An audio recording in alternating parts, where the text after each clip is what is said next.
चुनावी जादूगर के तौर पे अमित शाह की इमेज बनी उत्तर प्रदेश की रणभूमि में, और इस बार का उत्तर प्रदेश का चुनाव ये तय करेगा कि चुनावी जादूगर की वो छवि बरकरार है या फिर चूर चूर हो गई।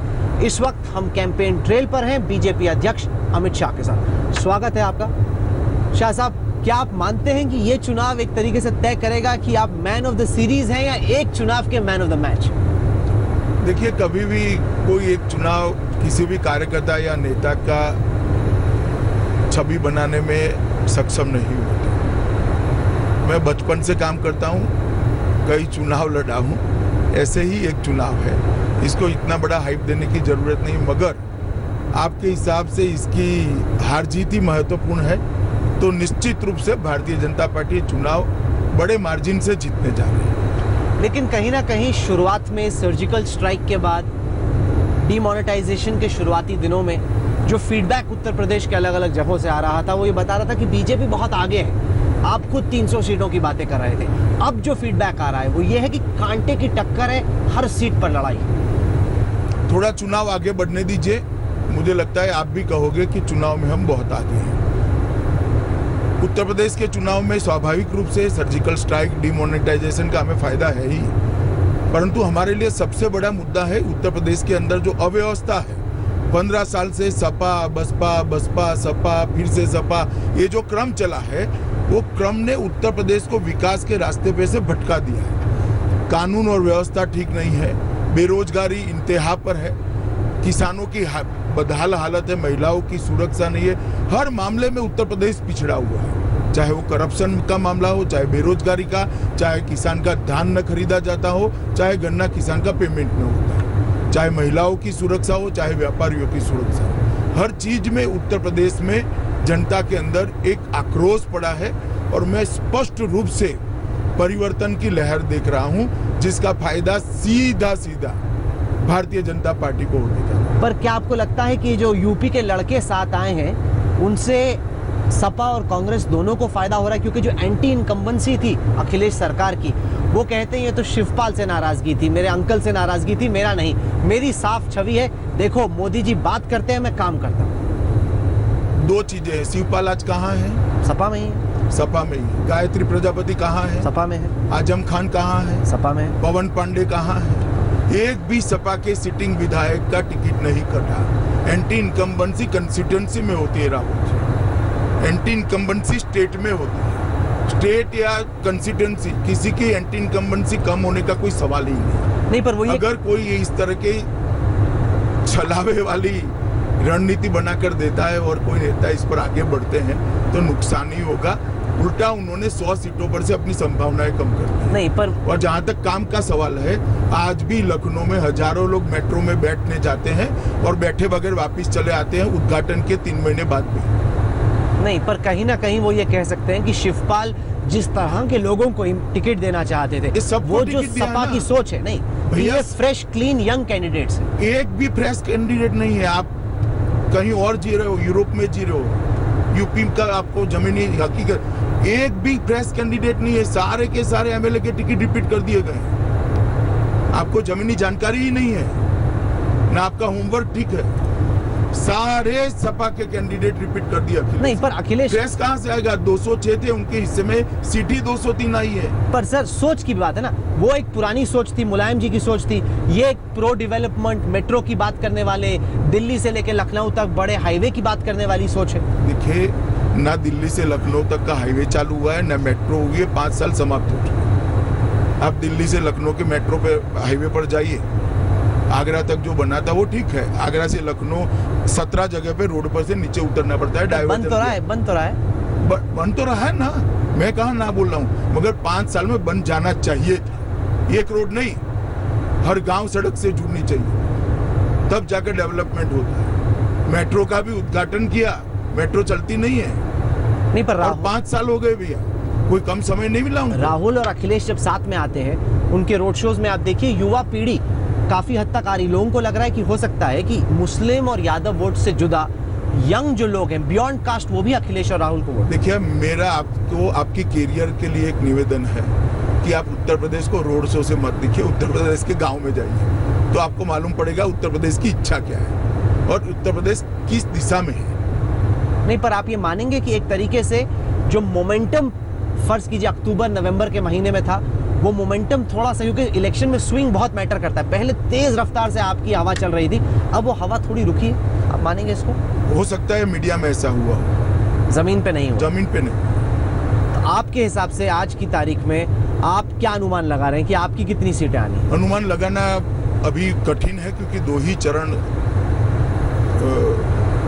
अनुमान के लिए ठीक ठाक लगा सकते हैं चरण का, मगर 2 चरण में हम 90 से ज्यादा सीट पाएंगे। नहीं, क्योंकि अगर हम फर्ज कीजिए हाल के विवाद देखें, आपका एक ऑडियो टेप आया जिसमें जाटों से आप बातचीत कर रहे थे, वो सही है या गलत, लेकिन जिन मुद्दों पे चर्चा हुई उससे लोगों ने कहा कि आप अमित शाह की बॉडी लैंग्वेज देख लीजिए, आप उनका ऑडियो सुन लीजिए, लगभग गिड़गिड़ा रहे हैं लोगों से कि हमसे नाराजगी मत रखो, हमें वोट दो। देखिए, बॉडी लैंग्वेज का सवाल इस नहीं है, क्योंकि वो ऑडियो टेप और पूरी टैप सुन लो, गिड़गिड़ाने का सवाल नहीं है।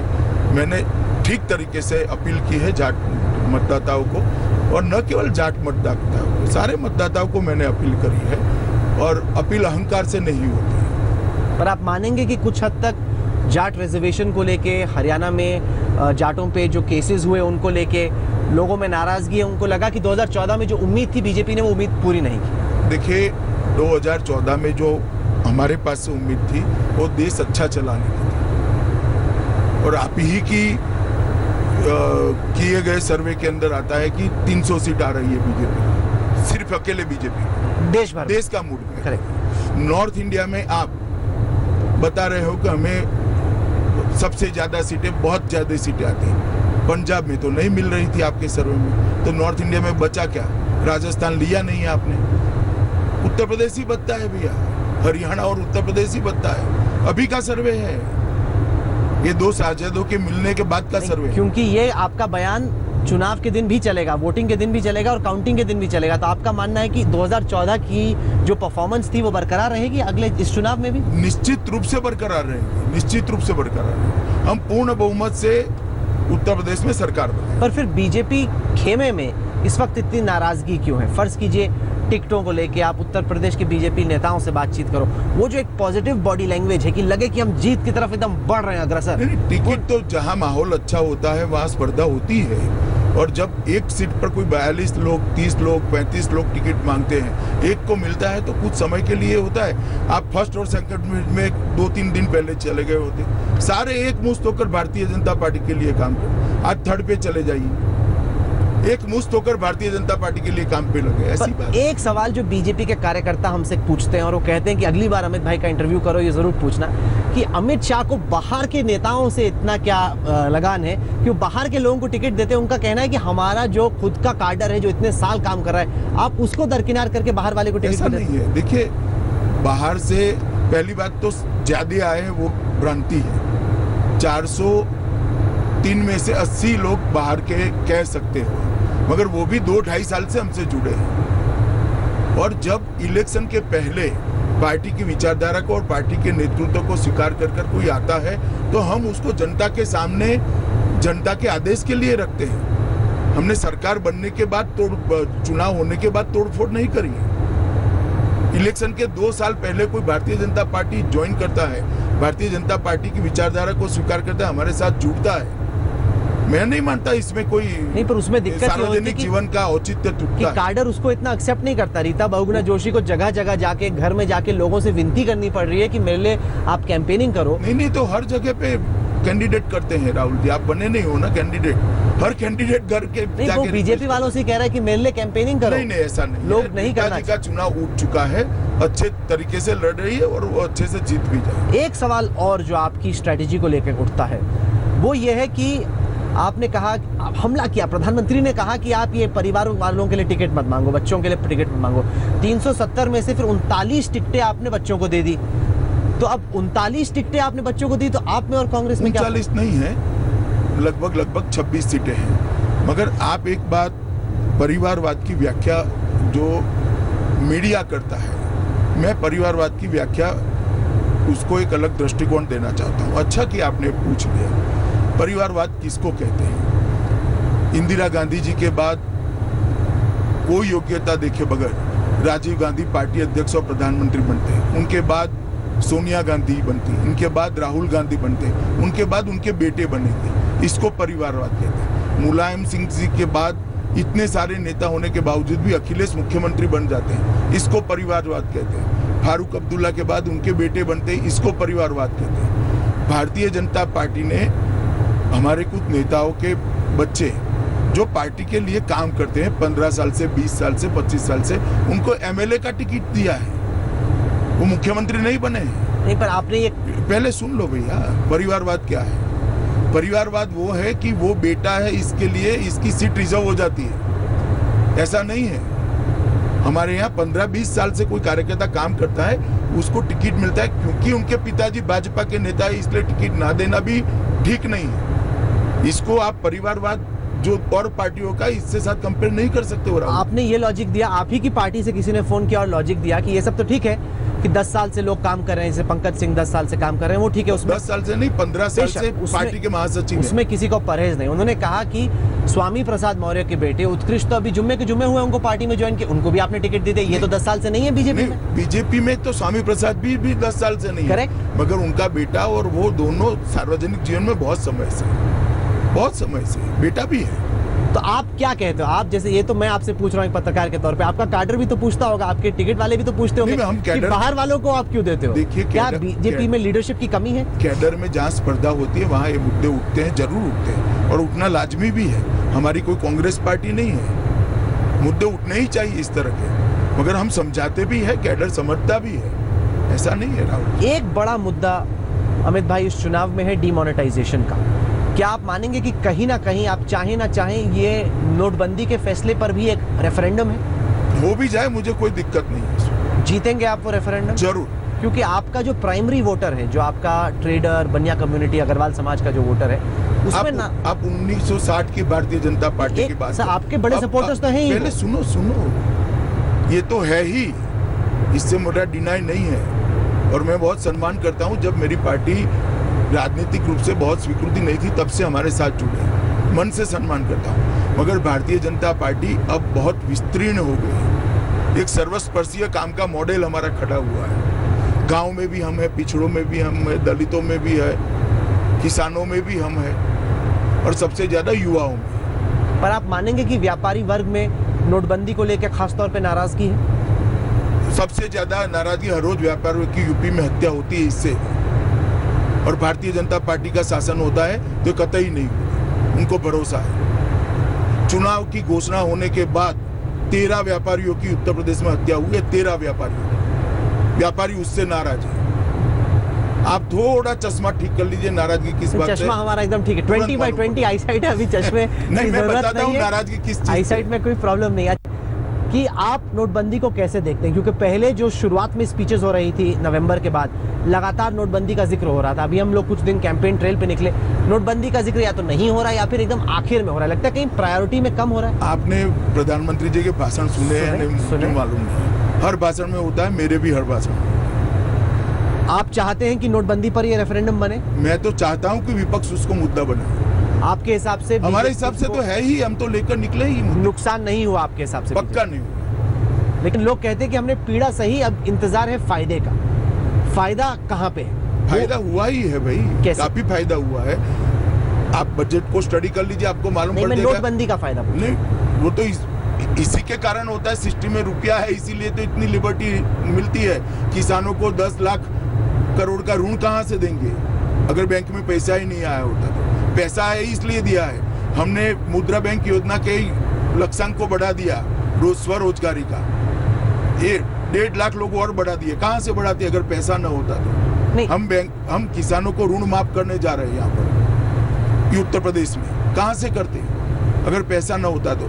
गन्ना किसानों का 14 दिन में पेमेंट देने का वायदा हमने किया, एक कॉर्पोरेट खड़ा कर। ये सारी चीजें इसलिए हुई कि सिस्टम में पैसा आया। नहीं, मेरे सवाल का परिप्रेक्ष्य था कि लोग कह रहे हैं कि हमें फायदा क्या। मैं आपको एग्जांपल देता हूँ कि आप रियल एस्टेट में घर खरीदने जाओ, ऐसा नहीं है कि व्हाइट में पैसा ले रहे हैं, अभी भी ब्लैक में मांग रहे हैं। सुनो ना, 10 लाख करोड़ का कृषि ऋण का एक कॉर्पोरेट बना नाबार्ड के अंदर, तो इसका ये ऋण किसको मिलेगा? किसानों को मिलेगा। तो किसानों को फायदा हुआ है। स्वरोजगारी के लिए 1 लाख का लक्ष्यांक और बढ़ाया गया मुद्रा बैंक का। तो वो किसको होगा? बेरोजगार को होगा। हम गन्ना किसान का भुगतान 14 दिन में करेंगे तो किसको फायदा होगा? किसान को होगा। हम बैंकों के ऋण के अंदर सीएस में थोड़े टेक्निकल बदल कर व्यापारियों को कम टर्नओवर पर ज्यादा ऋण मिलेगा, ऐसी सिस्टम ला रहे। फायदा किसको होगा? व्यापारी को होगा। नहीं, पर इन्हीं को फायदा हो रहा है। आप लोन माफ करने की भी बात कर रहे हैं। इसी की तो बीजेपी मुखालफत करती थी कि हम लोग कोई लोन माफ नहीं करते, हम लोग रोजगार के मौके पर लोन क्यों माफ कर रहे हैं? हमने कभी भी किसानों की ऋण माफी की मुखालफत नहीं की, कभी भी। एक भी स्टेटमेंट आप निकाल कर दे। नहीं, पर आप लोन माफी की जो बात कर रहे हो, हमने उद्योगपतियों के लिए की है। हमने कभी भी किसानों की लोन माफी का ऋण माफी का इकोनॉमिक फिलॉसफी का जहां तक सवाल है, बीजेपी अपने आप को राइट ऑफ सेंटर पार्टी के तौर पे पेश करती थी। राहुल गांधी ऐसी लोन राइट ऑफ कर रहे हैं, कुछ प्रोडक्टिव निकल नहीं रहा, इस पे बीजेपी के लीडर्स पहले अपोज करते थे। अब आप राहुल गांधी जो कर रहे हैं वही आप भी सजेस्ट कर रहे हैं। राहुल गांधी कह रहे हैं, ऐसी बात नहीं है भैया। यूपी का किसान इतने गड्ढे में है कि उसको कितनी भी मदद कर लो, वो विदाउट प्लेटफॉर्म ऊपर नहीं उठ सकता। इसीलिए ये प्लेटफॉर्म देने का भारतीय जनता पार्टी ने यहाँ की जमीन की स्थिति को देखकर तय किया है। और जब तक यूपी के किसान को ऋण माफ नहीं करोगे, हम धान खरीदने की बात की है यूपी के किसान की, मगर धान होगा तो खरीदेंगे। गन्ना किसान के लिए हमने भुगतान की बात करी है, मगर किसान की जो खस्ता हालत है उसको एक प्लेटफॉर्म देना पड़ेगा, इसलिए बात करी है। और हमने कभी भी किसानों की ऋण माफी का विरोध नहीं। पर ये डिमांड तो फिर हर स्टेट में उठेगी, हर जगह लोग कहेंगे कि लोन माफ कीजिए। वहाँ की स्थिति देखकर निर्णय करेंगे। मैं आपसे पूछना चाहता हूँ कुछ नेताओं के बारे में। जैसे फर्ज कीजिए योगी आदित्यनाथ है, हालांकि कैंपेन तो आपके लिए कर रहे हैं, लेकिन उनकी जो सोशियो कल्चरल ऑर्गेनाइजेशन है युवा वाहिनी, वो अपने कैंडिडेट भी उतार रही है। ऐसा नहीं है, योगी जी की युवा वाहिनी का एक भी कैंडिडेट कहीं पर भी नहीं है। एक दो लोगों ने युवा वाहिनी छोड़कर पर्चा डाला है और निर्दल के रूप में लड़ रहे हैं। क्योंकि वो सवाल ये करते हैं कि उनको आपने प्रोजेक्ट क्यों नहीं किया, और ये सबसे बड़ा सवाल है। आप घूमे, कौन प्रोजेक्ट करते हैं? नहीं, मैं आपसे पूछता हूँ, बीजेपी ने, मैं आपसे पूछ रहा हूँ, बीजेपी ने इस चुनाव में किसी नेता को चीफ मिनिस्टर के तौर पे ना पेश करने का फैसला क्यों लिया? आपकी सोच क्या है इसके पीछे? नहीं, इसके पीछे हमारी सोच बहुत स्पष्ट है कि एंटी इनकम्बेंसी इतनी बड़ी है यहाँ पर।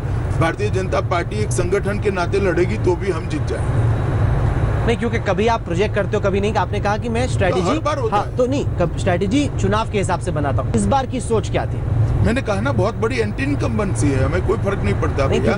और सामने जो दो प्रत्याशी हैं, अखिलेश जी और मायावती, हमारा कोई भी पिकअप कर लो, ये दोनों से अच्छे हैं। ये दोनों ने शासन चला लिया है, मायावती जी ने भी चला लिया है, मुलायम सिंह जी ने भी चला लिया है और अखिलेश जी ने भी चला लिया है, और तीनों को देखा है।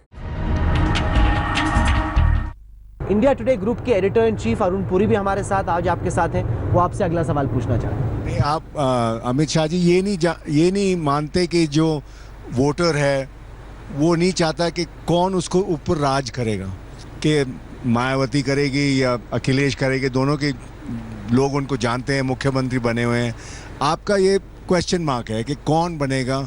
तो ये आप नहीं समझते, आपने बिहार में भी ये ऐसे किया था, कि ये आप नहीं समझते कि ये आपके लिए कोई गलती हो सकती है? अरुण जी, कई जगह पे हमने ऐसा किया। महाराष्ट्र में भी ऐसा किया था, झारखंड में भी ऐसा किया था, हरियाणा में भी ऐसा किया, सब जगह जीते थे। भारतीय जनता पार्टी, मोदी वेव, और वो काफी पास था ना ऐसा। बाद में असम में आपने डिक्लेयर किया था। ठीक है, डिक्लेयर किया था, मगर मोदी वेव के करीब नहीं था असम। नहीं, पर आपने डिक्लेयर किया था ना। हाँ, वो ठीक है, सीएम कैंडिडेट से हमारी पार्टी कई बार सीएम कैंडिडेट के बगैर जीती है। कई ऐसे, मैं आपको 25 उदाहरण दे सकता हूँ। जैसे राजनाथ सिंह जैसा चेहरा था आपके पास, बड़ा चेहरा, फॉर्मर चीफ मिनिस्टर रह चुके हैं। वो ठीक है भैया, हम तय करेंगे। आप क्यों इतना परेशान हो रहे हैं? क्योंकि लोग ये पूछ रहे, हम वेस्टर्न यूपी में अभी घूम रहे थे, लोगों ने पूछा कि मोदी जी तो नहीं आएंगे यहाँ पे, ये अखिलेश हैं, मायावती हैं, उनके खिलाफ कौन है? लोग ये जानना चाह रहे, वाकई में जानना। नहीं, वो ठीक है, मैं आपको बताता हूँ। पोस्टर सब आपके हैं, बाहर के लोग के ना सब मोदी जी के। आपने नहीं देखे? आपने राज करना है ना मोदी ने करना। एक सेकंड, आपने पोस्टर नहीं दिखे? उसमें राजनाथ सिंह जी का भी है, उमा भारती जी का है, कलराज मिश्र का है, केशव प्रसाद मौर्य के भी है, और इनके ज्यादा है, बाकी लोगों के कम है। नहीं, ये बिहार में तो ऐसा नहीं था। बिहार में या तो मोदी जी थे या आप थे, तो इस बार स्ट्रेटेजी बिहार में भी पोस्टर लगे थे, ऐसा नहीं था ये। लेकिन एक मैसेज है कि 6 नेता, एक collective leadership as opposed to individual leadership? नहीं, कलेक्टिव लीडरशिप का सवाल नहीं है। ये 6 पोस्टर लगे हैं, सबके इंडिविजुअल कटआउट्स भी लगे हैं। लेकिन कहीं ना कहीं एक मैसेज भी चेंज है। बिहार से आपने उत्तर प्रदेश के चुनाव में क्या सबक सीखे, कि क्या गलतियां बिहार में हुई जो आप यहां पे अवॉइड करना चाहते हैं? देखिए राहुल जी, बिहार की विफलता का कारण लेकर मैं यहाँ जाऊंगा तो यहाँ पर भी विफल हूंगा। हर स्टेट की एक अलग राजनीति होती है, हर स्टेट्स की पॉलिटिक्स के अलग डायनेमिक्स होते हैं, इसके हिसाब से रणनीति बनती है। ए का एग्जाम्पल बी में कभी अप्लाई नहीं होता। एक जो चार्ज आपके अपोनेंट्स लगा रहे हैं वो ये कि प्रत्यक्ष तौर पे नहीं लेकिन जमीन पे मोहल्लों में बीजेपी कम्युनलाइज करने की कोशिश कर रही है, कि कहीं ना कहीं कास्ट से परे हिंदू आइडेंटिटी पे वोट पड़ जाए ताकि बीजेपी को फायदा हो जाए। इस चार्ज पे आप कैसे रिस्पॉन्ड? देखिए, मुझे लगता है मीडिया लॉ एंड ऑर्डर को इशू को कम्युनल इशू के साथ मिक्सअप करे। अगर लॉ एंड ऑर्डर के इशू को लॉ एंड ऑर्डर का इशू मान लिया जाए तो कोई कम्युनलाइजेशन की बात ही नहीं है, मगर लॉ एंड ऑर्डर के इशू को आप कम्युनल दृष्टि से देखते हैं तो गड़बड़ होता है। मैं आपसे सवाल पूछता हूँ, 19% कम से कम मुस्लिम वोटर्स हैं उत्तर प्रदेश में, 73 सीटों में वो 30% से ज़्यादा हैं। आपने जितनी भी टिकट्स डिक्लेयर की हैं उनमें एक भी आपने मुस्लिम कैंडिडेट को टिकट? कई बार ऐसा हुआ है भारतीय जनता पार्टी, क्योंकि बार बार पीएम आउटरीच की बात करते हैं, अलग अलग लोगों से मिलते हैं, तो कहीं ना कहीं लगता है कि अगर आप चाहते हो कि मुसलमान भी आपको वोट दें। मैं नहीं मानता टिकट के आधार पर ही मुसलमान का कल्याण हो सकता है। मैसेज तो जाता है। मैसेज क्या जाता है भाई? टिकट विनेबिलिटी के आधार पर देते हैं, और मैं नहीं मानता कि टिकट के आधार पर ही मुसलमान का कल्याण हो सकता है। गुजरात में हमने कभी नहीं दिया, मगर सबसे ज्यादा मुसलमानों का भला गुजरात में हुआ है। नहीं, पर फिर आप मान रहे हैं कि मुस्लिम आपको बिल्कुल वोट नहीं देंगे, ना आप कोशिश कर रहे हैं? मैंने ऐसा नहीं कहा मुस्लिम हमें बिल्कुल वोट नहीं, ना आप कोशिश कर रहे हैं कि मिल जाए कुछ, तो मतलब कैंडिडेट होते हैं आपके? तो देखो राहुल जी, टिकट का चयन विनेबिलिटी के आधार पर ही होता है। अच्छा, ये बताइए, आप सवाल पूछ रहे थे? नहीं, मेरे को जो सुनाई दे रहा है कि आप एंटी इनकम्बेंसी के ऊपर डिपेंड कर रहे हो, कि ये एंटी इनकम्बेंसी का वोट आपके ऊपर पड़ेगा, कि अखिलेश को तो वो कि एंटी इनकम्बेंसी होगी, मायावती को वो जानते हैं, तो आपके ऊपर लोग वोट करेंगे कि एंटी इनकम्बेंसी। नहीं, ऐसा नहीं विकास है। तो अखिलेश भी बोल रहा है। एक सेकंड, तो आपका मैसेज क्या है? ऐसा नहीं है। देखिए, सवाल के रेफरेंस में मैंने ये जवाब दिया था, मायावती और अखिलेश जी को शासन करते हुए लोगों ने देखा है। हमारा मैसेज बहुत सच है, स्पष्ट है। नरेंद्र मोदी सरकार ने 2.5 साल के अंदर यूपी के लिए बहुत करने का प्रयास किया है, मगर हमें इतनी सफलता नहीं मिली। हमारे यूपी की जनता को मैसेज बहुत स्पष्ट है, एक ऐसी सरकार ला दीजिए जो नरेंद्र मोदी के साथ सहयोग कर आगे बढ़े। तो नरेंद्र मोदी जी के नेतृत्व में जो केंद्र में सरकार है, वो यूपी के लिए जो करना चाहती है वो अच्छे तरीके से जमीन पर उतारा जा सकेगा। जैसे हमने प्रधानमंत्री फसल बीमा योजना केंद्र में बनाई, उत्तर प्रदेश सरकार में उसका प्रीमियम ही नहीं भरा गया, तो उत्तर प्रदेश के किसानों को प्रधानमंत्री फसल बीमा योजना का फायदा नहीं मिला। जैसे यूपीए की सरकार की कंपैरिजन में हमने 1 लाख करोड़ रुपया ज्यादा भेजा हर साल, तो 2.5 लाख करोड़ रुपया हमने ज्यादा बेचा है। 2.5 लाख करोड़ का बहुत बड़ा हिस्सा करप्शन में खत्म हो गया, जमीन पर नहीं पहुंचा। मगर जो केंद्र की डायरेक्ट योजना थी, जैसे उज्ज्वला योजना, गरीब महिलाओं को गैस देने की योजना, सिर्फ उत्तर प्रदेश में हमने 55 लाख गरीब महिलाओं को गैस दिया है, और आज गरीब महिलाओं की झोंपड़ी से धुएं को निकालने में हम सफल हुए, क्योंकि वो सीधा केंद्र सरकार के इम्प्लीमेंटेशन का हिस्सा था। अगर यहाँ इम्प्लीमेंटेशन एजेंसी जो कि यूपी सरकार है वो ठीक हो जाती है, तो हम लॉ एंड ऑर्डर, एजुकेशन, स्वास्थ्य सेवाएं, कृषि सेवाएं और महिला कल्याण, दलित कल्याण, पिछड़ा कल्याण, ये सारी चीजों को एक अच्छा कंसोलिडेशन कर यूपी को आगे बढ़ा सकेंगे। इसीलिए हमने हमारा चुनावी घोषणा पत्र भी इसी तरह से बनाया है। किसानों के ऋण माफ करने की बात ही, 0% पर ऋण देने की बात की है। हमने सारे यांत्रिक कत्लखानों को समाप्त कर किसानों के पशुधन को बचाने की बात की है। एंटी भूमाफिया स्क्वाड बनाने की बात की है, एंटी रोमियो स्क्वाड बनाने की बात की है। एक मल्टी डायमेंशनल एफर्ट्स है जिसमें डेयरी भी बनेगी, मेडिकल कॉलेज भी बनेगा, किसानों को सॉइल हेल्थ कार्ड भी दिया जाएगा। मगर ये सारा इम्प्लीमेंट करना है तो ज़्यादातर सब्जेक्ट स्टेट सब्जेक्ट्स, तो इससे जुड़े दो सवाल हैं। जैसे आपने कहा कि जो इलीगल एबटवाज हैं, बूचड़खाने, उनको आप इलीगल नहीं है, सारे बंद कर दें। सारे बंद कर देंगे, सारे यांत्रिक। मैं आपको बताता तो हूँ, ये गंगा जमुना का प्रदेश है, यहाँ पर 50 फुट नीचे जाओ पानी आता है। सबसे ज्यादा श्वेत क्रांति की संभावना है, पॉसिबिलिटी उत्तर प्रदेश में पड़ी है, मगर बहुत पिछड़ गया है दूध के उत्पादन में, क्योंकि 20 साल के अंदर सारे दूध देने वाले पशु बूचड़खानों के अंदर कत्ल कर दिए गए। पर हजारों लोगों की नौकरियां भी जुड़ी हैं। हजारों लोगों की नौकरियां भी मिलेगी। गाय भैंस पालेंगे, दूध का व्यवसाय करेंगे, समृद्ध होंगे। एक अकाल आता है, एक बाढ़ आती है, बार बार बाढ़ आती है उत्तर प्रदेश में, किसान बदहाल हो जाता है। 2 भैंस है, 2 गाय है, तो अपना 6 महीना बेचारा दूध बेचकर निकाल सकता है। आप जाकर आइए देवरिया बेवरिया, ये सब हमारे पूर्वांचल के एरिया में, पश्चिमी उत्तर प्रदेश में, रात को कत्ल खाने वाले घर के सामने बंधी हुई भैंस उठा कर ले जाते, कोई थाने पर रपट नहीं लिखता। हमने तहकीकात भी दिखाई थी, लेकिन ये जुड़ा होगा कम्युनल सवाल से। क्योंकि ज्यादातर जो एबटवार्स हैं, बूचड़खाने हैं, वो मुसलमान समुदाय के लोग चलाते हैं। मुसलमान भैंस नहीं रख सकता क्या? नहीं रखते हैं, लेकिन नुकसान तो उनको होगा, नौकरियां उनकी जाएंगी। अरे नौकरियां कैसे जाएगी भाई? भैंस रखेगा तो दूध भी तो मिलेगा उसको। नहीं, पर ये तो एक कारोबार है सर, एक्सपोर्ट होता है इंडिया में। वो ठीक है, सबसे बड़े एक्सपोर्टर्स में है बीफ के। 17 करोड़ किसानों के जीवन को नर्क बनाकर ये कारोबार नहीं कर सकते। आप पूरा बंद कर देंगे? यांत्रिक कत्लखाने पूर्णतः बंद कर देंगे। और ये कम्युनल है फैसला कि नहीं?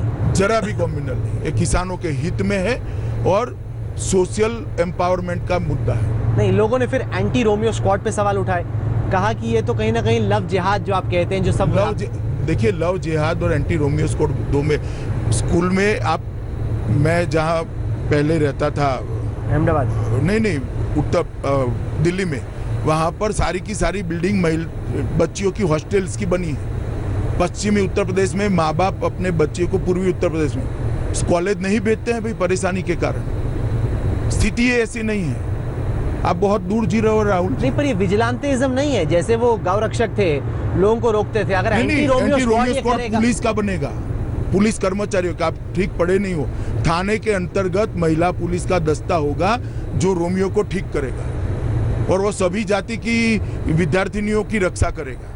क्योंकि चिंता ये हुई कि कहीं ये विजिलेंटिज्म को इनकरेज तो नहीं करेगा, उसको पढ़ा। अरे भैया, पुलिस करेगी, आप समझ रहे हो? मैं समझ गया, लेकिन जब पुलिस भी जाती है, फर्ज कीजिए, मैं आपको बताता हूँ ना सवाल क्यों आ रहा है। मेरठ से फोटो आई, आगरा से आई कि कपल्स हैं, वैलेंटाइन डे से उससे पहले अरे कॉलेज की प्रीमाइसिस के लिए, आप ठीक से समझो, सिर्फ कॉलेज की प्रीमाइसिस में जो छात्राओं की छेड़खानी होती है, इससे प्रोटेक्शन देने के लिए एंटी रोमियो स्क्वाड बनाया जाए। चलिए, उत्तर प्रदेश की हमने बात की, कुछ देर तक जो बाकी स्टेट्स में इलेक्शन हो रहे हैं उस पर बात करते हैं। उत्तराखंड लें, गोवा लें, दोनों में कांटे की लड़ाई है। ऐसा नहीं कि मतलब अमित शाह आराम से बैठ जाएं कि गोवा भी जीत गए, मतलब टक्कर हो रही है। ऐसा क्यों है कि आप स्वीप नहीं कर रहे? आपका ऑपोजिशन भी जम के लड़ रहा है आपसे। हाँ, तो लड़े ना, डेमोक्रेसी है भाई, हम थोड़ी ना इंदिरा गांधी है। हम तो चाहते हैं कि सब लोग अपना अपना विचार लेके, अपना अपना कैडर लेके चुनाव में हिस्सा ले। नहीं, पर क्या ये दिखाता है कि जो एक तरफा मोदी वेव थी वो अब थोड़ी कम हुई? वो काउंटिंग के बाद देखिएगा। चुनाव तो सबने लड़ना ही चाहिए, मैं तो मानता हूँ सबने लड़ना। नहीं, पर जैसे गोवा से जो आ रहा है वो ये है कि चलिए बीजेपी थोड़ी आगे है, लेकिन पूर्ण बहुमत तक पहुंचते या नहीं, इस पे सवाल है। उत्तराखंड में भी कह रहे हैं कि ठीक है, पहले सुन लीजिए, पहले गोवा में जब कभी भी पूर्ण बहुमत की सरकार बनी, हमारी बनी। लास्ट टाइम एक ही बार बनी, हमारी बनी, हमने 5 साल स्थिरता दी है। इस बार भी मुझे पूरा भरोसा है गोवा में पूर्ण बहुमत के साथ सरकार, क्योंकि 40 ही सीट है और बहुत छोटी छोटी कंस्टिट्यूंसी है, तो स्वाभाविक रूप से थोड़े वोट से हार जीत होती है, मगर हम पूर्ण बहुमत के साथ गोवा में आएंगे। पर्रिकर साहब को दिल्ली लाना क्या ये गलती साबित हुई? अभी ऐसा कुछ तय नहीं किया है, दोनों ऑप्शन ओपन है। हमने बहुत स्पष्टता से कहा था कि चुनाव का परिणाम आने के बाद हम फैसला करेंगे। कुछ हद तक गोवा में आम आदमी पार्टी ने पेनिट्रेट किया, शायद ज्यादा नहीं, वो खुद भी मान रहे हैं, लेकिन पंजाब में उनकी काफी पेनिट्रेशन हुई। क्या आपको लगता है कि अगर आम आदमी पार्टी अच्छा करती है पंजाब के चुनाव में, तो नेशनल पॉलिटिक्स में एक बड़ा प्लेयर बन जाएंगे अरविंद केजरीवाल? देखिए भाई, कोई भी पार्टी को कोई बढ़ते हुए रोक नहीं सकता, और आप लोगों मतलब मैं आज तक की बात नहीं कर रहा, मीडिया का खासा समर्थन है। वो तो कहते हैं कि विपक्ष है, वो कहते हैं आप हमें दिखाते नहीं। जनता भी देखती है ना, और किसी को बढ़ते हुए कोई रोक नहीं सकता। मगर मैं मानता हूं पंजाब में एक मध्य त्रिकोणीय कांटे की टक्कर है। परिणाम क्या आएगा इसका अंदाज लगाना मुश्किल है। नहीं, पर आप ये मानते कहीं ना कहीं जो एक ये सोच है कि बीजेपी को भी रिजेक्ट करो, कांग्रेस को भी रिजेक्ट करो, एक तीसरी शक्ति की तरफ बढ़ो जो एंटी करप्शन, वो सोच नीचे तक जा रही है। देखिए, एक दो स्टेट के कारण आप ऐसा मत सोचिए, ऐसा नहीं होता है। इन्होंने यूपी में भी बढ़ने का प्रयास किया था, बाद में विड्रॉ कर गए। आसाम में भी बढ़ने का प्रयास किया था, विड्रॉ कर गए। बिहार में भी गए थे, विड्रॉ कर गए। पंजाब में आम आदमी पार्टी ने अच्छा चुनाव लड़ा है, ठीक है, देखेंगे परिणाम क्या पर आप कैसे कैलकुलेट करते हैं कि उनका जो पिच है, उनका जो कैंपेन है, वो लोगों में आकर्षण क्यों पैदा कर? देखिए, मुझे बहुत ऐसा नहीं लगता है, मगर कोई भी पार्टी ग्रो करे अपने बल पर, इसमें मुझे कोई आपत्ति नहीं हो सकती। ये जनता का फैसला होता है। तो आप मान रहे हैं कि कहीं ना कहीं ग्रो कर ही रही है, वो लॉजिकल सी बात भी है, कर भी रही है। करे या नहीं करे, परिणाम में देखिए। हम आते हैं मुंबई की तरफ, क्योंकि अभी चुनाव होने वाले हैं बीएमसी के।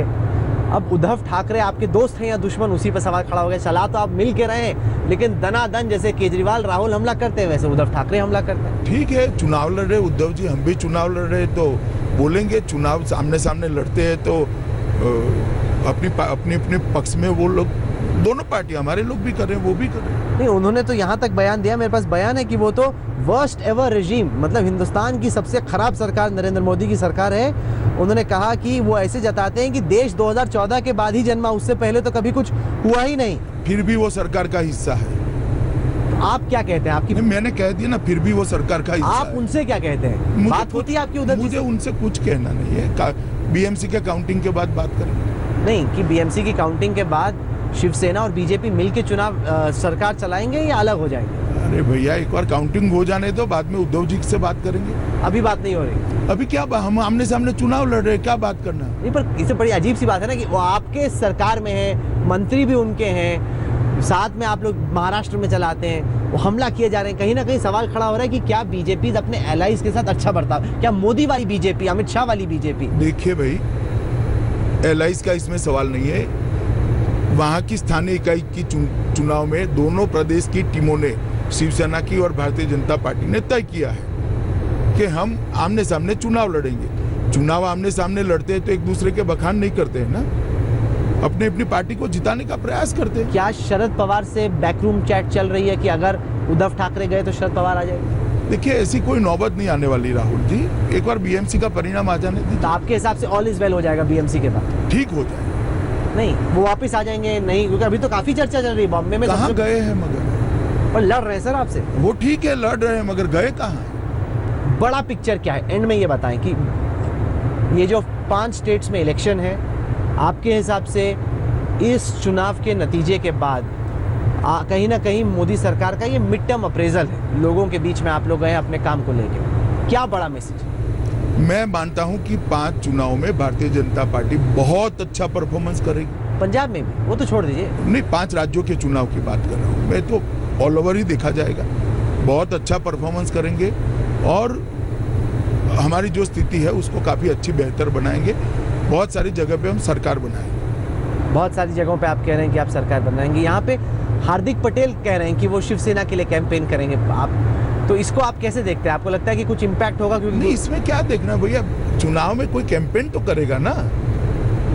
नहीं, लेकिन क्यों कैंपेन नहीं करेंगे? अगला बड़ा चुनाव होने वाला है फिर गुजरात में। हाँ, तो ठीक है। पाटीदार समुदाय अभी भी आपसे ज्यादा खुश नहीं है, हम लोग हैं। हाँ, हम अभी चुनाव आने तो हम जाएंगे, तब आप ठीक करने की कोशिश करें। नहीं, ठीक करने की नहीं, ठीक ही है। जितने भी चुनाव हुए गुजरात में स्थानीय इकाई के, सब हम जीत गए, सब जगह हम जीते।